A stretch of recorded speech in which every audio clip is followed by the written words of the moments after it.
প্রিয় সপ্তম শ্রেণীর শিক্ষার্থীরা, আশা করি তোমরা ভালো আছো। আমরা ইতিমধ্যে 2.1 চ্যাপ্টারের সবগুলো অঙ্ক করে ফেলেছি। আজকে আমরা একটা সৃজনশীল প্রশ্ন সমাধান করব। তোমরা খেয়াল করো, দেখো এই উদ্দীপকটা হচ্ছে সোনা, রূপা এবং তামা মিশিয়ে একটি গহনা তৈরি করা হলো।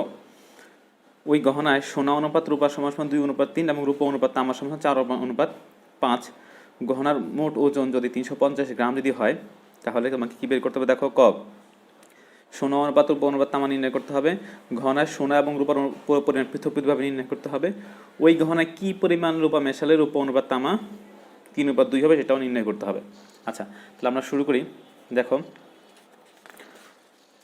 ক নম্বর প্রশ্নটা দেখো, সেটা হচ্ছে কি, আমার কি বের করতে হবে? সোনা অনুপাত রূপা অনুপাত তামা নির্ণয় করতে হবে। তুমি প্রশ্নে একটু খেয়াল করো, তো দেখো সোনা অনুপাত রূপা কত দেওয়া আছে? 2:3 দেওয়া আছে প্রশ্নে। সোনা অনুপাত রূপা কত? 2:3 দেওয়া আছে। আবার দেখো রূপা অনুপাত তামা কত দেওয়া আছে? 4:5। এখান থেকে সোনা, রূপা এবং তামার অনুপাতটা বের করতে হবে। এখন তুমি একটু খেয়াল করো, দেখো এখানেও রূপা আছে, এখানেও রূপা, ঠিক আছে।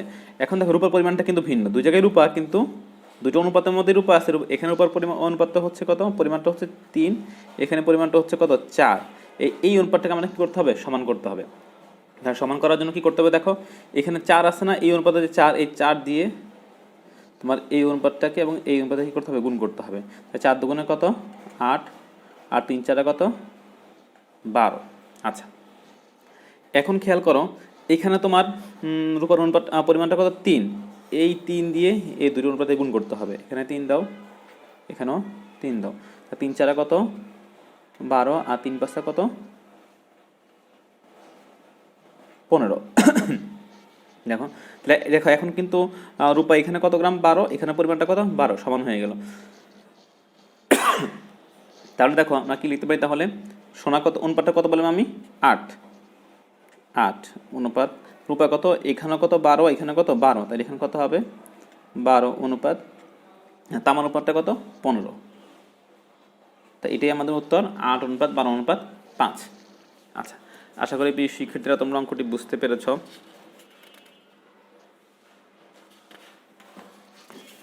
এখন আমরা পরের অঙ্কটা দেখো, পরের অঙ্কটা খেয়াল করো।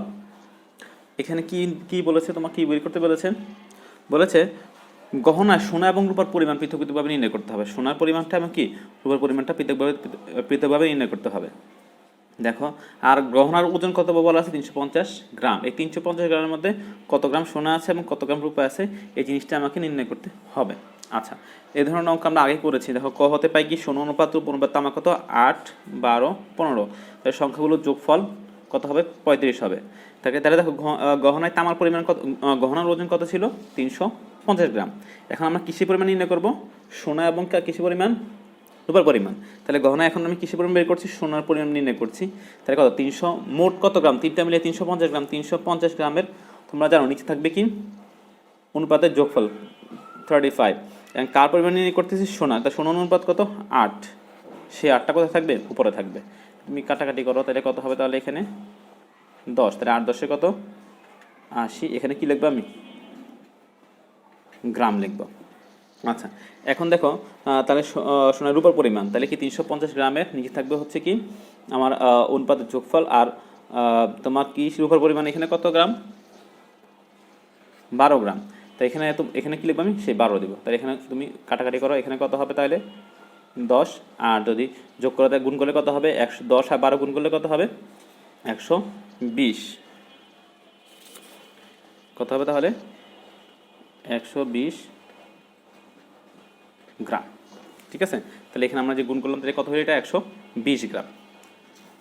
তাহলে দেখো, তাহলে গহনায় সোনার পরিমাণ হচ্ছে কত গ্রাম? 80 গ্রাম। আর রূপার পরিমাণ হচ্ছে কত গ্রাম? 120 গ্রাম। এটি হচ্ছে আমাদের উত্তর।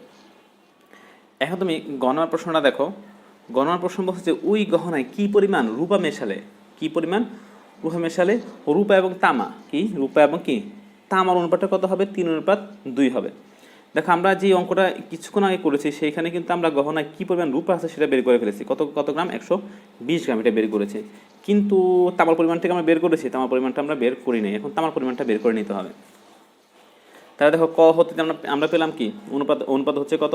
8, 12, 15। অনুপাতগুলো যোগফল আছে কত 35। আবার দেখো খ হতে যেটা আমরা পেয়েছিলাম রূপার পরিমাণ কত 120 গ্রাম। এখন তামার পরিমাণটা আমরা এখানে নির্ণয় করব। দেখো তামার পরিমাণটা নির্ণয় করতে হলে আমাকে কী করতে হবে, দেখো 350 গ্রামের নিচে হচ্ছে কত অনুপাতের যোগফল, আর তামার যে অনুপাতটা সেটা কত ছিল, তামার অনুপাতটা কত ছিল 15, কত ছিল 15, সেই 15টা আমাকে উপরে দিতে হবে। এখন তুমি একটু গুণ করো, কাটাকাটি করো, কত এখানে কত হবে 10, আর গুণগুলো কত হবে 50, 150। তাহলে দেখো আমি তামার পরিমাণটা কত পেলাম 150, আর হচ্ছে রূপার পরিমাণটা কত 120 গ্রাম, এটা হচ্ছে কি রূপা 120 গ্রাম, আর তামা হচ্ছে কত 150 গ্রাম। এখন তো আমাকে প্রশ্ন যেটা করেছে সেটা হচ্ছে ওই গহনায় কী পরিমাণ রূপা মেশালে, কী পরিমাণ রূপা, এই রূপাটা কী পরিমাণ মেশালে তোমার গহনায় রূপা অনুপাত তামা, রূপা অনুপাত তামা অনুপাতটা কত হবে, তাহলে 3:2 হবে, 3:2 হবে। আচ্ছা, আমি ধরলাম তাহলে অবশ্যই রূপার পরিমাণটা কী হবে বাড়াতে হবে, আগে যে পরিমাণটা ছিল সেই পরিমাণটা কী হবে, সেই পরিমাণ থেকে কিছু পরিমাণটা বাড়াতে হবে।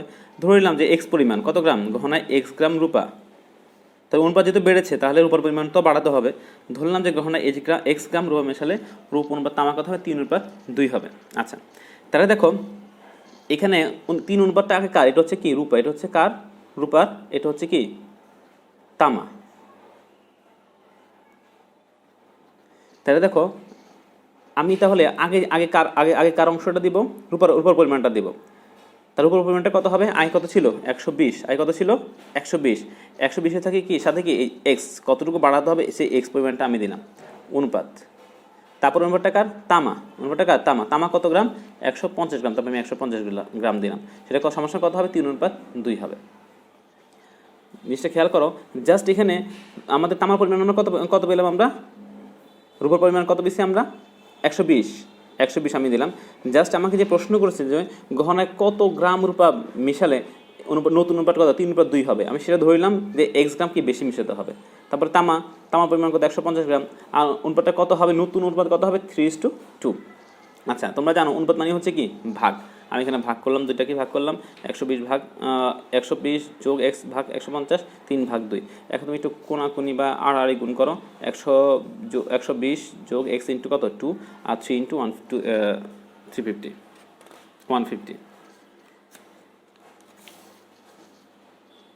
এখন খেয়াল করো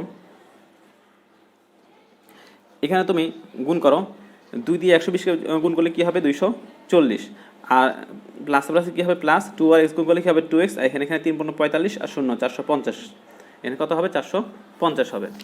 আচ্ছা, এখন একটু খেয়াল করো, দেখো এই 240কে আমি ডান পাশে নিয়ে যাবো, তাহলে কী হবে প্লাস ছিল কী হবে মাইনাস, আর 2x এখানে বসলো, এখানে বিয়োগ করলে কত হবে 210। দেখো ওই পক্ষে আমি 2 দ্বারা কী করি ভাগ করি, তাহলে এখানে 2 আর 2 কাটা যাবে, থাকবে হচ্ছে এস, আর এখানে 2 ভাগ হিসেবে থাকবে।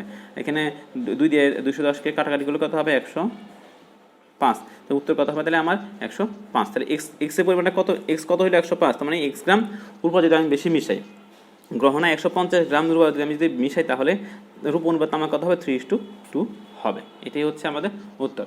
আশা করি প্রিয় শিক্ষার্থীরা অঙ্কটা তোমরা বুঝতে পেরেছো। যদি তোমাদের বুঝতে কোনো সমস্যা হয় তোমরা অবশ্যই কমেন্টস বক্সকে লিখে আনসারকে জানাবে।